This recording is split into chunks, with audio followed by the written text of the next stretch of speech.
Fiz umas rimas aqui e espero que tenha ficado bom. Tenta não reparar nela.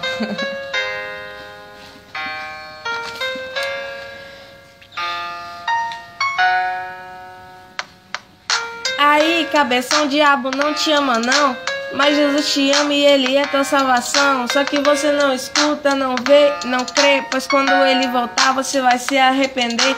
Lembrar de sua mãe dizendo: ô meu filho, aceitar Jesus, pois Ele é o único caminho. Aí você dizia: pô mãe, que nada, eu quero é curtir com os meus amigos na balada. Deixa eu te falar uma coisa, você não vale 10 centavos pro diabo, você não passa de um mísero escravo que tá só contribuindo, dando continuidade pra que ele mate um monte de menores de idade. Então, irmão, o diabo tá por aí na rua, ele não tem família, então quer destruir a sua. Entrou por uma brecha e ele não tem dó, vai só te decaindo até te levar ao pó.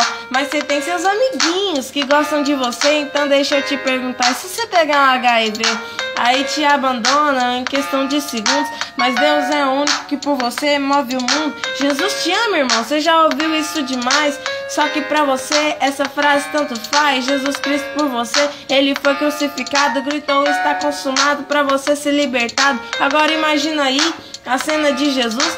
Será que seus amiguinhos iriam morrer por você numa cruz? Então, pois é, você já sabe a resposta. Se liga, cabeção, que Jesus bate em sua porta, quer entrar na sua casa pra sua vida ele mudar. Mas ele não entra, só entra se você deixar. Então deixa ele entrar pra mudar a sua vida, assim como fez com a minha. Olha só minha alegria, pela graça de Deus eu tô aqui firme e forte, mas tem uns moleque aí que prefere até a morte. Falo isso porque tem uns colegas meus, você pergunta se é ateu, o cara te diz graças a Deus.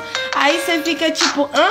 Como assim? Você prefere o diabo que só quer ver o seu fim? Aí ele te olha assim, meio que desconfiado: quem é esse diabo? Eu nem acredito nesse otário. Aí você pensa que não acredita, mas ele quer destruir a sua vida, só mais forte do que ele é meu Jesus Cristo, derrota Satanás como se fosse um cisco.